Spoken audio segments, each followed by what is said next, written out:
Welcome back to Hardtech People. I'm Danielle Applestone, a serial startup CEO that now helps early stage hardtech companies get the people part right. Today, we are diving into a deceptively simple question: what's the point of company values? I'm joined by Kelly Kinetic, a mechanical engineer, CTO, and serial hardtech entrepreneur. She's been a part of high-growth teams at Planet, Astra, and co-founded Charm Industrial, and she's now co-founder of Undercurrent Earth, a research-driven climate intervention effort. Kelly has seen firsthand how company cultures evolve across all these different startups, and I'm excited today to have her insights. Kelly, welcome to Hardtech People. Hello, thanks for having me. Excellent. So you have seen how culture evolves from the ground up across these different companies. I'm wondering, when did you first recognize that one of these companies had a culture? I think I recognized it from the very first company I started at, Planet Labs at the time, now called Planet. And it was my very first job, and so it was pretty surprising to me that I was like, wow, this is what work is like? This is amazing. Because as an engineer, you kind of expect to be in like a cubicle and kind of just running numbers and doing some basic math and science and engineering all day. But it was a really special place to be, no matter like the time of day, the day of the week, etc. And so it was something that I knew was special and that we all kind of knew was special, but didn't necessarily chalk it up to a company culture until kind of later on, once we started to see the company change and evolve as we grew. What do you think when you think about the Planet culture, what stands out to you? Like, what made it distinct?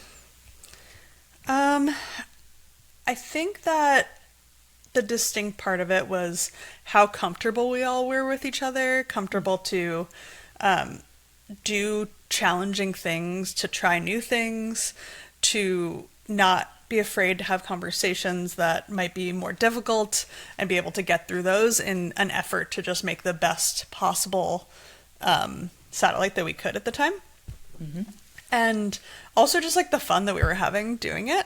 And everyone was glad to be there. We were all kind of friends, no matter the time of the company. We actually still have a company, like a fake company retreat we do every year with the same Planet people to like mimic the very first one that we just had a blast at.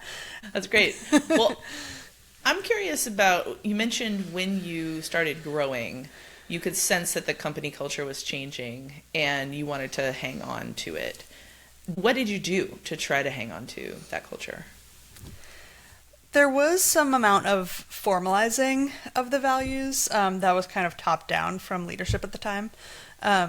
We also, as a spacecraft team, decided to make our own values, which were a little bit more specific to the type of work that we were doing, just given that the company had grown to this point of everyone having, a little bit different motivations, a little bit different priorities. Mm-hmm. I usually run into companies where they're in the stage of going from 8 to 15 and then 15 to 30. And over those periods of time, it's like when not everybody can sit around the same table and have one conversation, but when you have to start having like 2 tables or 4 tables full of people, mm-hmm. being able to trust that everybody at the company values the same thing, is operating in the same way, is pretty important. And it's a thing that you're not just going to get from osmosis by being close to the co-founders. So I kind of think that culture starts to take on a life of its own. I mean, think about it, like you have 8 people and then you become 15 people. Whatever culture you had could be diluted by half. And then especially when you're 30, you could, the original culture could be a quarter of the attitude that's at the company. Absolutely. And I think formalizing those values at a critical time, like at that 8 people range, was really helpful, at least later on at Charm, for not seeing dilution in the core ways we wanted to work, the ways we wanted to hire, and how like the choices we were planning to make down the line would be aligned no matter how big we got. Mm-hmm. We talked before about a time when you actually saw a value backfire. I'm wondering if you if you could speak to that because I come at this from a pretty big bias of saying like it's important to say what you're about. That way you can make sure that people are aligned with you, as the company grows. But it doesn't always work out right. And I really appreciated one of the stories that you shared about Charm. Yeah, definitely. So one of Charm's values is gigatons or bust. I still think of it as a good value. It just kind of has this YOLO quality to it that I think can be really tricky when like manifested in choices.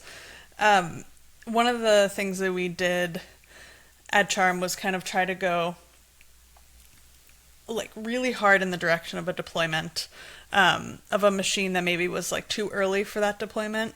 And retrospectively, we achieved it, but we didn't necessarily feel like all of the people's priorities across the company were satisfied by the deployment, and that it actually took a lot out of our team to ask them to work those long hours, to ask them to travel to Kansas in the middle of winter, and so on. And so we were just so gung-ho about like, let's just do this as fast as possible, as big as possible at first, and then it ended up being a huge cost to the company. So then what we did was draft a letter to the company that basically explained the fact that as leaders, like, we made a mistake. We thought that this was the right call. We were excited about how it like connected with the gigatons or bust value, and how retrospectively we would have preferred to have taken a different route. The company still has that value, but I think now they go into it with a much more like honed sense of what's important and how not to use it in the wrong way. Mm-hmm. Yeah, I think it's helpful sometimes, even if you say a value or it's posted on the wall or something, to have a way of describing what does that mean in our context, especially with a value like gigatons are best. There's an absolute kind of word in there where people could, take it to the extreme. And I've seen similar things with values around candor and stuff like that, where it's like, yes, we want you to express and say what you mean and mean what you say.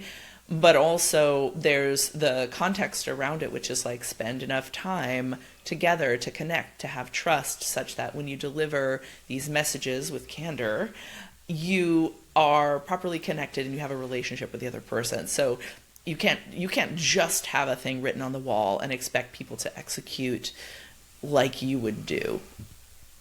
Absolutely. Like, you don't want the values to become a justification for certain behaviors. You want them to be the underlying foundation with, of course, like you mentioned, context and nuance on top of them.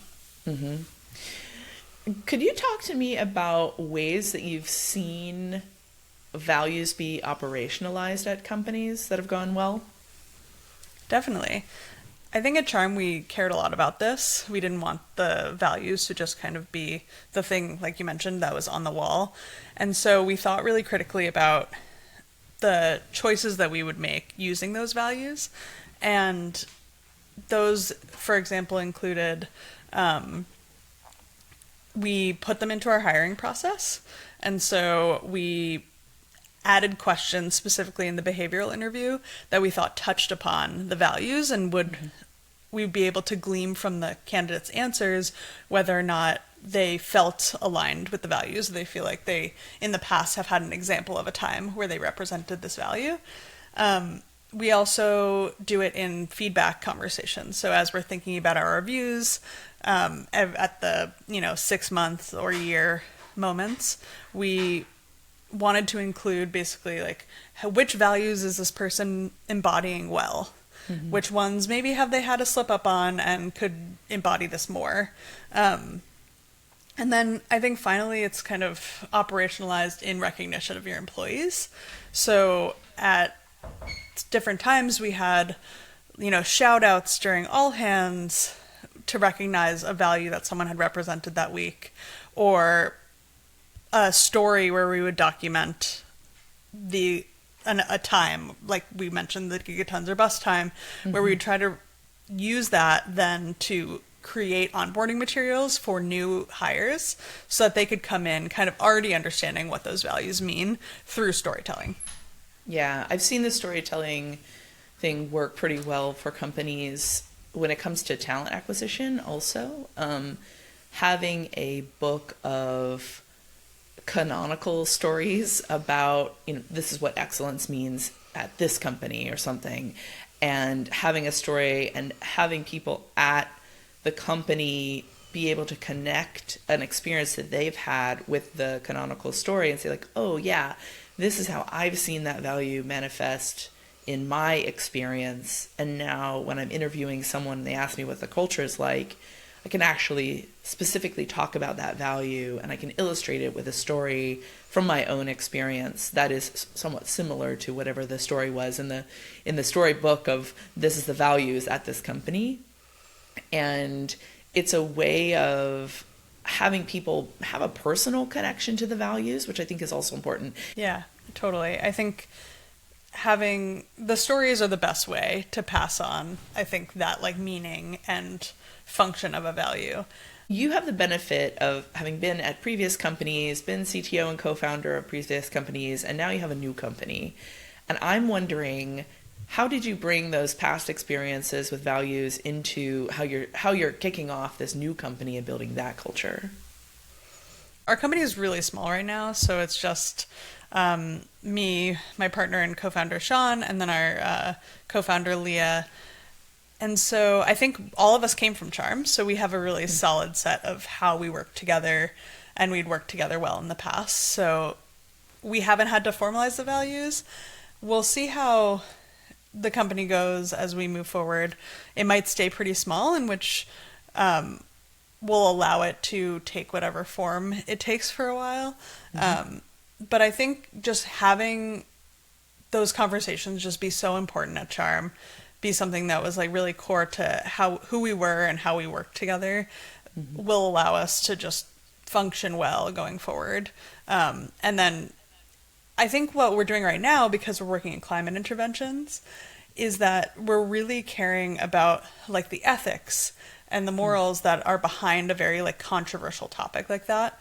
And I think already going into it, understanding kind of what each other's personal values are and the company's, I guess, stance on it's less of a company and more of a research organization right now. Mm-hmm. And so thinking about those stances of governance, of equality, of the morality of taking kind of a new technology and impacting the earth with it, is something that we keep very top of mind, and we're able to have those like kind of sticky and tricky conversations around what we're going to do going forward. Mm-hmm. Yeah, it seems like the higher the quantity of moral or ethical decisions that a company has to make, probably the more important it is to know where you stand, what matters to you, what your values are, and be aligned with people there. Absolutely. And I think that the companies that I've been at have all been mission driven by intention and design. Like that's what I want to work on. Mm-hmm. And so I think that's why I've had a closer connection to values generation. Just knowing that those values really do build trust in your organization, which I think directly correlates to like motivation and productivity, honestly. And when you feel like you're all kind of working towards those same goals with the same way of going about those goals, which is essentially company culture or values, mm-hmm. you are much more likely to be like excited about the work that you're doing and feeling like that work is being done in a way that aligns with you personally. Mm-hmm. Yeah, I think about company culture as what we're doing and how we're doing it and how we know if we're good at it in some ways is the culture, and values or principles and mission statement, vision statement are really just like the words that help describe that culture. Mm-hmm. But as a company grows, the culture is really the tool for how you trust at scale, because you could be in a company of 1,000 people, like how do you trust that someone has a good intention or someone is aligned with you or someone is going to be working towards the same goals? You kind of can't. But if you feel like the company culture is strong, you've all sort of like been raised up in the same kind of ethos, then it's a lot easier to have like a shared basis for communication and trust with someone that you don't really know. Right. And I think so much of startups is helping your employees move through those stages of growth and not having those things be too much of a distraction from the business, and having those strong foundations of company culture and like maybe explicit values written down allow you to do exactly what you're mentioning without necessarily having to hold hands as much through it. Have you had a time where you've made a decision and you specifically had to think about the values of the organization that you were making the decision for? Definitely. I think all values are choices, right? And so, or they represent choices, I should say. So we actually tried to use the values as a like decision-making framework, at least at Charm, in order to help us make sure that we were making those right decisions at the time. I'm trying to think of a good example that we can say. I think, well, okay, there's this fun, interesting story around one of our very first tests of a fluidized bed pyrolyzer. This is back in like, I don't know, 2020 or 2021, like early pandemic times. And we had put sand in this reactor. We were running this fluidized bed. And as soon as we added heat to it, like it started doing very weird behaviors. And the way that it was tricky was that we actually had investors coming by. We had, I think, like an important, even like there was a government representative from the House coming by, and all of a sudden we had this like very unexpected test running. Everyone was like nervous about this new type of system. Because of the unexpected test, it like burst one of these discs that we had for safety. And so I think it was a very like tense moment in the company. And we kind of had to make a choice in that moment. Like, do you hide that? You know, do you pretend like everything is fine? Do you just move forward? And I think to be the most genuine parts of ourselves and to kind of show up in the way that we wanted to show up, one of the company cultures were weird and full of wonder. That was trying to represent like the childlike experience of seeing something for the first time, because pyrolysis and bio-oil is such a strange material and process that there's going to be so many different things that kind of pop up. And we wanted to make sure that we were capturing the meaning and the learnings from every single weird thing, because it might be really impactful on the way that we worked going forward. And so the team really dug in this like amazing way. We kind of decided, no, like we're not going to pretend. This is the way that R&D goes. This is how hardware kind of throws physics and the real world at you. And we kind of tackled it in a few different ways. So like part of the team immediately went out and was trying to figure out like, okay, how do we troubleshoot this? And then the other part of the team was like truly just investigating. So they were, you know, taking pictures, they were digging in, they were like showing investors like, hey, look at that weird thing that you see in there, trying to like bring them into that process with you. Because I think your investors obviously want you to be successful, but they have to understand how these early projects, especially in hardware, can take a lot of turns, and that you're effectively solving those problems. And it was really incredible because there was maybe like 4 people, I think the company was total 6 at the time, but who kind of swarmed in on this problem because we felt like we should solve the right problem. This was the highest priority. So that was one of our values, solve the right problem. And then the weird and full of wonder, to not be afraid of it, not hide it, but embrace it in order to figure out what happened. And by the next day we had like new sand. We had figured out what was happening.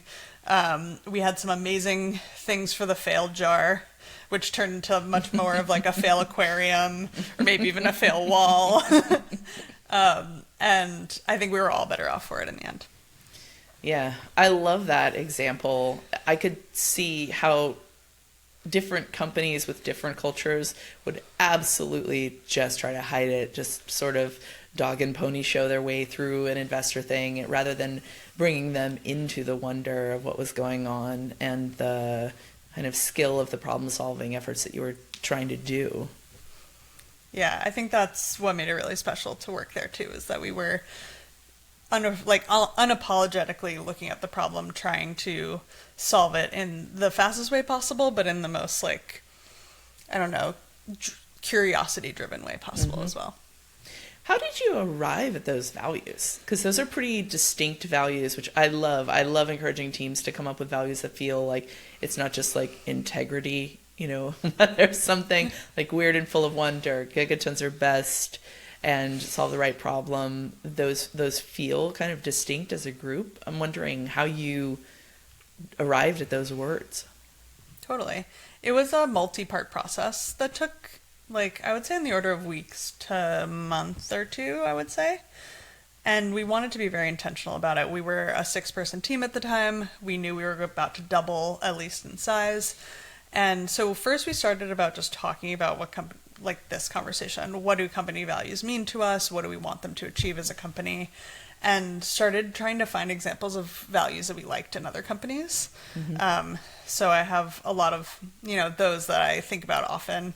One of the ones from So Far Ocean, which is a place that we sublet out of now as Undercurrent, is grab an oar, which I think is such a great, tangible way to think about teamwork instead of the word just teamwork. And so we thought of those, and then we ideated. So what are moments as a company that we felt were pivotal? What are things that we want to aspire to be, recognizing we don't want too many of those things as values because we want to represent the now, but also think about the future. Then we started a little bit at first as the leadership team, and then started to kind of build the company into it or bring them into the process, because I think we wanted as leaders to kind of know what we wanted to place forward as general concepts, and then wanted everyone to feel like that buy-in as well. So then after we ideated and aggregated those into maybe 10 or 12 ideas, we started going back to the team, asking them what their feedback was, having longer conversations around do you feel like this represents this? Do you feel like we're missing something here? Then tried to distill them into actual words. And we came up with, a actionable little quip, solve the right problem, a 1-sentence description, a 1-paragraph description for each. So kind of getting more and more broad as the triangle, examples that we wanted to refer to. And then we included the company in a visualization project. So on Earth Day, we did this thing at part of our values called Double Shift Earth Day, which was we're working for the Earth, why should we take the day off? Or why should we, we should actually double down on this. So we would the company, at least until we were maybe, I'm not sure if they still come in early, but we used to come in at 6 a.m. And then we'd work 2 shifts effectively, and we'd have a barbecue at the end. And towards the afternoon, when everyone got a little blurry-eyed, we were no longer are we going to be testing because that's not safe, but let's draw the values. So we just had colored pencils and markers and had people visualize what that meant to them. And then I used all of those as sample images or inspiration to go on 99 Designs and host a what do they call it, a contest for different artists to give us examples of what they thought these values looked like in a more fancy graphic designy way, which we definitely did not have a graphic designer at the time.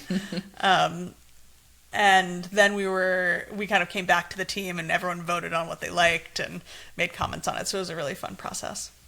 Yeah, I like how you all are bringing in both rituals, having a thing that you do on a certain day a year, which is weird but is connected to what matters to you, and then also pulling it into the visual. I could imagine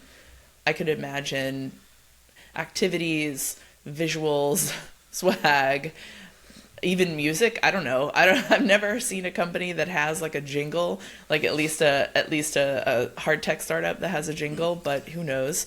Could be that too. Because I think like the more that you infuse it into things, the more likely it is to stick, especially if it is kind of homegrown, like you mentioned. Like you all in the leadership team had some aspects that you knew you wanted or some directions, but then having set those directions, working with the team to make sure that it feels like, okay, this is really us. If the leadership team just says what the values are and doesn't involve people, like first of all, you're not going to get the benefit of what people really want. And then also, you're not going to get any buy-in. Like the way to get buy-in is to allow that conflict, that pushback, and to arrive at a place that feels like we worked on this together. So I love the charm examples that you shared. Yeah, for sure. We ended up with like little merit badges for each one, and we made those into stickers, like you're mentioning the swag. And whenever we did like the shout outs at all hands or something, we would give the sticker to the person who had like represented that values best. And so, everyone just kind of had them on their laptops, and it was kind of like a collect them all sort of effort, which was fun. And I think the rituals and celebrations are really critical in the implementation of those values, not just operationally, but like in a fun way. I think the best ones are really like the Earth Day one, where it's like connected to the work that we do. My partner Sean is a great example of like, he worked at a laser lab, and every year they had a laser tag party as like their company like bonding thing, right? And so you go from this like very, you're in this like lab with no windows, and you're doing this really technical, dangerous at times work, and then you get to just go play in a like laser tag, and you're like using the same language. Or this isn't exactly like a perfect example, but at Charm, when we had our first like big facility, it was all empty, and so Sean and I had the idea to just like rent the entire company roller skates. And so when we did our first move in, we just like brought roller skates for everyone. We just had like a roller skating party in this big facility because we wanted people to like feel the vastness of the growth that we were about to experience, but also not be afraid of it, not feel like, oh, we're like pretty small in this big facility. Are we going to grow into it? Is it going to work? It was more just like, we just want to play in this space. So what would you say to people who hear these stories that you're describing and say, what does this have to do with your work? Like, shouldn't you be using that time to do work? Yeah, I think that realistically, like, we're all human, and are we always working the full hours that we think we're working? Like, probably not. The productivity of those hours of a day are just never going to be peak. And I've found that like if you create opportunities for play, you'll actually find that your engineers are going to be so much more engaged, so much more involved. Not that I like what do you mean? Like glorify working extra hours or working on weekends or whatever, but at Planet, like I often went on the weekends because I was like, I don't really have any other plans. I have to get this thing done. I'm excited about finishing this project. And I kind of know that like other people probably be there. And so we would just like go have a much more honestly productive Saturday than I would on a Wednesday, because it was like so much more chill in the office. There was no distractions, and just like bang out a new project, see that come of it, and then just like grab lunches or drinks with the people who were there afterwards, and it was a great time. And so if you create play throughout, I think the engagement and the productivity will actually increase. Yeah. I think taking the time to connect with each other, just be with each other, and especially be excited about something together is such a great way and an organic way to create trust. And for me, the organizations that have trust with each other are the ones that can move the fastest. It's like it just cuts down on the little bristly things, especially if you haven't spent time with someone, you may not know that the way that they responded that's their personality and they don't mean anything by it. And because you know them, you're like, oh yeah, that's so and so. That's just sort of how they are. Not excusing like abuse, of course, which does happen in the workplace, but being like, oh yeah, this person's gruff, but they're always going to show up for me. They have my back, and I can hear what they're saying in a way that it might be out of left field if I didn't really know them and if I hadn't spent enough time with them. And getting to know people in informal ways is really powerful, I've seen, for building that trust.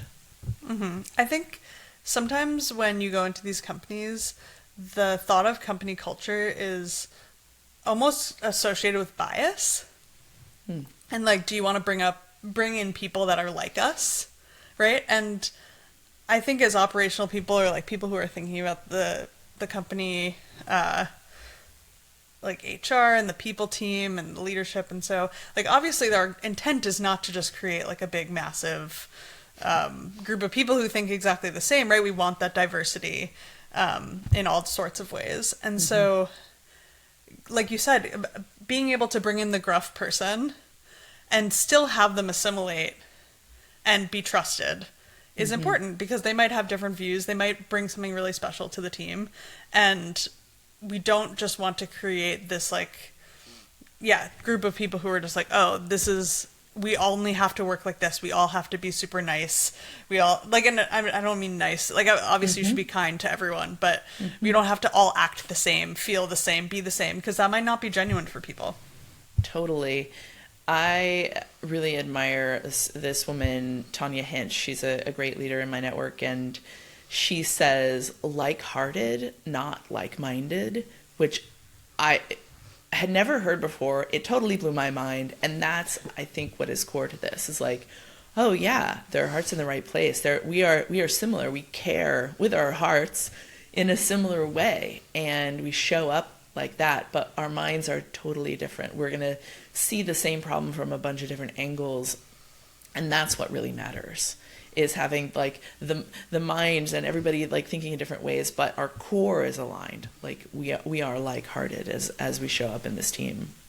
Wow, I love that. That's great. Yeah.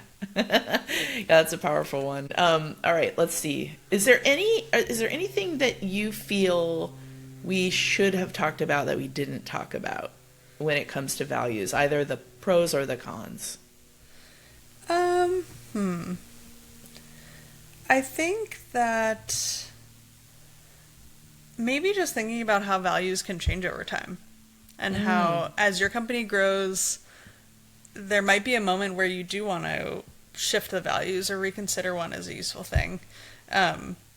We kind of talked about this in a previous conversation, but maybe a company right at one point is focused on R&D. So maybe like Weird and Full of Wonder is an R&D value, something that like is valued at the beginning of a company. But then you want to switch to something that operationalizes the company or that grows the company, and you're really focused on, high standards of like precision or things of that nature, and not being distracted by something that might be a little weird. I think people can have a lot of attachment to the values, especially people who have been around the company for a long time. And I do also believe that people are capable of understanding that change in the company means that maybe we should operate differently, which means that maybe we should have different values. Yeah, I think you're totally right. You need a different vibe at different stages. Like when you're at the print money stage, or like ship widgets print money stage is very different than the like, we don't even know what kind of sand we need stage. Yeah. It's just, you need different skills and you need a different way of functioning, and you could totally see different values coming into play at those different stages. Absolutely. Yeah, great. Well, thank you so much for this conversation. I really enjoyed your perspectives. Yeah, thank you so much. I love talking about this sort of thing. So thanks for inviting me. Yeah, of course. Okay, a little outro here. If you are building a company, you're wrestling with how to make your values more than just words on a page, I would love to help. I work with founders and leadership teams on people operations, hiring, culture design, all the systems that make the human side of your businesses work well. So find me on LinkedIn. I personally would love to hear any of your people operations questions. I have a little pile of questions from listeners that I'm going to address in a future episode. And if you enjoyed this conversation, totally follow us, rate us, share us, I don't know, whatever people do with podcasts, because it helps us find more people who are in the hard tech area who care about things like people. So thanks for listening, and tune in next time.